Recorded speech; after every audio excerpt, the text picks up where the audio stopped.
Others ఇంట్రెస్ట్ను considerate చేసే ఇంకొక theory కూడా ఈ మధ్యకాలంలో జియో పొలిటికల్ అఫైర్స్ అబ్జర్వ్ చేస్తున్న వాళ్ళు ఆ థియరీ ఫ్లోట్ అవుతున్న విషయాన్ని కూడా ప్రస్తావన చేశారు సార్. ఏంటంటే G7, G10, G20 ఇవన్నీ కాదు, ఓన్లీ G2.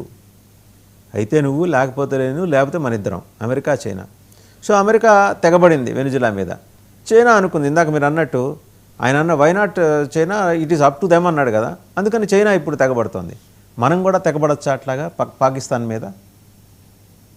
అని అంటే ఇప్పుడు మన వసు గారు, అది మీరు అన్నది కొంతవరకు కరెక్ట్. ఇప్పుడు పాకిస్తాన్ మన ఆపరేషన్ సింధూర్ మనం చేశాము, దానివల్ల ఇప్పుడు పాకిస్తాన్ మనము ఆసిఫ్ మునీర్ కంటే ముల్లా మునీర్ అనటం బెస్ట్. ఎందుకంటే ఆయన అందరికన్నా మామూలు ముల్లా కాదు, బిగ్ మిల్లో అయిపోయిండు.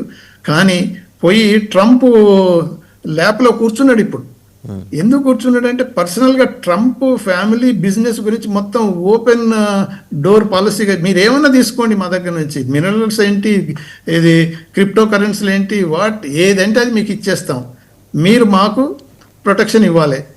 ఇప్పుడు ఆల్రెడీ పాకిస్తాన్ మన ఇది న్యూక్లియర్ ఆర్మ్స్ ఏదైతే ఉంటుందో ఇప్పుడు 100% పాకిస్తాన్ కంట్రోల్లో ఉన్నది కాదు, అది ఏమన్నా పేపర్ మీదనే, but American is the controlling factor. Whatever are there in Kirana hills, they are under the control of USA. Yes, డౌటే లేదు దాంట్లో. తర్వాత ఇప్పుడు ఎయిర్ బేసెస్ కూడా కొన్ని ఇది అమెరికన్ ఎయిర్ బేసెస్ పాకిస్తాన్లో ఉన్నాయి. ఓపెన్గా డిఫెన్స్ మినిస్టర్ ఆఫ్ఘనిస్తాన్ అన్నాడు కదా, certain air bases belong to other power, so we cannot close them. అవి కంటిన్యూ అవుతాను కూడా అనేసిన. ఇప్పుడు వాళ్ళ ఇంట్రెస్ట్ వీళ్ళ ఇంట్రెస్ట్ మ్యూచువల్ ఇంట్రెస్ట్లో అయిపోయి అమెరికన్స్ ఏంటంటే పాకిస్తాన్ ఉపయోగించుకోవచ్చు రేపు చైనా మీద ఏదైనా అయితే. ఒకప్పుడు ఏంటంటే చైనాకు కౌంటర్ వెయిట్ కావాలంటే అమెరికా చేయలేదు కాబట్టి మనం ఇండియాతోటి మనం సత్సంబంధాలు పెంచుకోవాలని మొదటి నుంచి ఉన్న అది బైపార్టిసన్ పాలసీ ఉండేది. కానీ ఈ ట్రంప్ వచ్చిన తర్వాత different attitude. So Modi best friend అని బయటికి చెప్పినా కానీ అప్పుడు G7 మీటింగ్ కెనడాలో జరుగుతున్నప్పుడు ముల్లా మునీర్ని అక్కడ పిలుచుకొని వైట్ హౌస్లో కూర్చోబెట్టి తర్వాత మన ప్రధానమంత్రి మోదీ గారిని కూడా పిలిపించి ఇద్దరి చేతులు కల్పించి, చూడు నేను ఎంత చేశాను ప్రపంచంలో ఇప్పటిదాకా 1000 సంవత్సరాల నుంచి ఎవరు చేయండి నేను ఇప్పుడే చేశానని అదేదో కొట్టుకోనికి. ఎందుకంటే అది ఆర్మేనియా, అజర్బైజాన్ ఇద్దరు ప్రెసిడెంట్లు పిలిచి వైట్ హౌస్లో కూర్చోబెట్టి చేపించండి కదా, అలా చేయాలనుకున్నాడు. కానీ మన ప్రధానమంత్రి అట్లీస్ట్ మంచి అడ్వైస్ తోటి నో నేను రాలేను అని మనం వచ్చేసాం. అది ఆయనకు పెద్ద కోపం. రెండో కోపం ఏంటంటే పాకిస్తాన్ ప్రైమ్ మినిస్టరు మునీరు వీళ్ళంతా ట్రంప్ ఇది ఇంత గొప్ప మనిషి, అంత గొప్పపడి నోబెల్ ప్రైజ్కు అతనే అర్హుడు, ఇంకా ప్రపంచంలో ఎవరు లేరని అంతంత ప్రైజ్ చేస్తున్నారు. కనీసం మనం ఒక్క మాట కూడా అనలేదు. అది కూడా ఒక విధమైన ఏంటంటే ఒక్కోసారి మనం కూడా మన ఇంట్రెస్ట్ చూసుకోనికి, అఫ్ కోర్స్ ఇవన్నీ చిన్న చిన్నవి పోయినా కానీ ఒకటి సార్, ఇప్పుడు ట్రంప్ ఇంట్లో పెళ్లికి మోడీ గారు బాజాలు ఎందుకు వాయిస్తారు? అది ట్రంప్, అది నిజమే, అది వీ అగ్రీ. కానీ ఒక్కొక్కసారి ఏమవుతుందంటే మొన్న మిగతా ఎన్ని విషయాలలో మనం ప్రైజ్ చేయకపోయినా ఇప్పుడు ఇది హమాస్ ఇజ్రాయెల్ ఒక కొట్లాట్లో అంతా ట్రంప్ ఇంటర్వెన్షన్ అయ్యి చాలా వరకు అది సద్దుమణిగింది. ఇంకా పూర్తిగా అది సొల్యూషన్ కాకపోయినా చాలా వరకు ట్రంప్ భయం అయితే పనిచేసింది బోత్ సైడ్స్. ఆ జరిగిన సైన్ చేసిన ఎకార్డ్ అప్పుడు అట్లీస్ట్ మనం ప్రైజ్ చేసి ఓకే అదే అనుకున్నాం, ఏదో ఒకటి స్టేట్మెంట్ వస్తుంది అనుకున్నాం, మన ఎక్స్టర్నల్ అఫేర్స్ మినిస్టర్ నుంచి అయినా ప్రైమ్ మినిస్టర్ నుంచి అయినా ఏదో ఒకటి వస్తుంది అనుకున్నాం. కానీ మనం మిస్ అయిపోయాం. ట్రంప్ ఓకే ఇటువంటి పీస్ అకార్డ్స్ చేస్తున్నందుకు హీ డిజర్వ్స్ అని ఒక మాట అంటే. మీరు మోర్ దాన్ 3 decades మీరు డిప్లొమాట్గా ఉన్నారు. ఇలాంటి సందర్భాల్లో జనరల్గా డిప్లొమాట్స్ ఎలా వ్యవహరిస్తారు, లేదా ప్రభుత్వానికి ఎలాంటి సూచన చేస్తారు?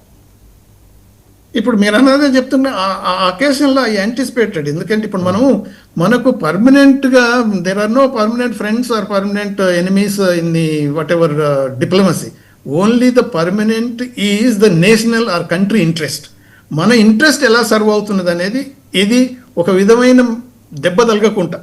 ఇప్పుడు ఒక్కోసారి అవుట్ రైట్గా పోయి కాళ్ళ మీద పడటం అనేది జరగకూడదు. ఎందుకంటే India is a great big country, అది వేరే సంగతి, నాట్ పాకిస్తాన్. కాకపోతే ఏంటంటే సర్టన్ అకేషన్స్లో simple gesture it serves lot మన నేషన్కు. వాని ఈగో బూస్ట్ చేయడానికి ఓకే ఈ డిజర్వ్స్, అది అయిపోయింది అసలు. ప్రజెంటేషన్ ఆఫ్ నోబెల్ ప్రైజ్ కూడా అయిపోయింది. కానీ అనిపించోడు ఏం చేస్తాం, ఈ deserves is doing lot of what ever service. మాట అనేసి ఉంటే అలా పడి ఉండేది.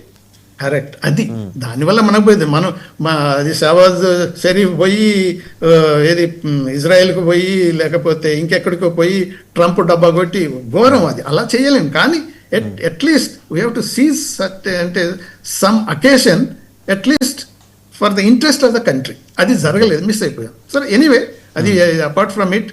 బట్ మొన్న ఏమంటుండే వాళ్ళ ఇది trade minister or economic affairs minister, Trump was waiting for Modi telephone call, he didn't call, that's why Trump disappointed. దానికి తోడుగా నిజంగా Trump I'm not happy, oh Modi my best. అంటే ఆయన ప్రపంచ పోలీస్ కాబట్టి ప్రపంచం మీద అలగచ్చు అనుకుంటున్నాడు. అలిగితే వచ్చే పర్యవసనాలు ఎలా ఉంటాయనేది మనకి వేరే చెప్పక్కర్లేదు, తెలుసు. అండ్ రెండోది సార్, ఇప్పుడు షాక్స్గమ్ వ్యాలీకి సంబంధించి వాట్ ఈజ్ అవర్ స్టాండ్? ఇప్పుడు మనం మొదటి నుంచి ఒకటే స్టాండ్ తీసుకున్నాం. ఇప్పుడు ఏదైతే ఆక్యుపైడ్ ఏరియా ఉన్నదో, ఏది పాకిస్తాన్ ఆక్యుపైడ్ ఏరియా నుంచి అది చైనాకు ఇవ్వటం అనేది, ఆ కారకోరం హైవే ఏర్పాటు చేయటం అనేది చైనా ఎకనామిక్ ఆర్ మిలిటరీ ఇంట్రెస్ట్కు ఉపయోగించుకోవటం అనేది మొదటి నుంచి మనం రీసెర్చ్ చేస్తున్నాం, అపోజ్ చేస్తున్నాం. సో ఇప్పుడు ఏమవుతుంది, అది అది చేయక తప్పదు. మన స్టాండ్ ఈజ్ క్లియర్. చైనా ఏంటి అని అంటే పాకిస్తాన్ దగ్గర నుంచి ఏం తీసుకోవాలంటే అది తీసుకోగలుగుతుంది. సో ఇక్కడ మనం అపోజ్ చేయటం, మనం ప్రొటెస్ట్ చేయటం, ఇన్ఫ్రాస్ట్రక్చర్ డెవలప్మెంట్ మన బార్డర్ మీదనే చేసుకోవటం అనేది, దట్టు అది డిస్ప్యూటెడ్ ఏరియా మీద చేసుకోవటం అనేది there is no doubt. China మన అంతరంగిక భాగమైన అరుణాచల్నే ఇన్నిసార్లు లేదు లేదు మా భాగం అని మనకు మాటి మాటికి ఏదో చిన్న చిన్న అభ్యంతరాలు తెలపడం, ఒక్కోసారి ఈవెన్ మొన్న రీసెంట్గా చూసాం కదా, అరుణాచల్ ప్రదేశ్ నుంచి పోయిన క్యాండిడేట్ ఓకే అని ఎయిర్పోర్ట్లో పెట్టడం, డిటైన్ అని మనం అంటున్నాం, లేదు లేదు మేము ఏదో వెరిఫికేషన్ పెట్టామని ఎన్ని ఉంటాయి. అంటే ఇదని ఈ ఇరిటెంట్స్ అవన్నీ కలిగిస్తున్నప్పుడు మనది ఏదైతే భూభాగం అని మనం అని తర్వాత డిస్ప్యూటెడ్ ఏరియా అని ఎప్పుడైతే క్లెయిమింగ్ జరుగుతుందో అటువంటి అప్పుడు అవుట్ రైట్గా చైనాకు దారదత్తం చేసి దాని మీద మళ్ళీ ఇంపార్టెంట్ ఏదైతే ఇన్ఫ్రాస్ట్రక్చర్ కోరాకోరం ఏదైతే హైవే డెవలప్ చేసుకోవటం అనేది అది మనకు నేషనల్ సెక్యూరిటీకి చాలా దెబ్బ తలుగుతుంది. కాబట్టి మనం అపోజ్ చేయక తప్పదు. మనం ఎప్పుడు సైలెంట్గా లేము. కాకపోతే అంటే మనం ఈక్వల్గా దానికి తగ్గట్టు మనం కూడా డెవలప్ చేసుకోవాల్సిన పరిస్థితి అయితే వస్తుంది. అవును. And coming to the next topic sir, కనుక చూస్తే ట్రంప్ ఒక సంచలన నిర్ణయం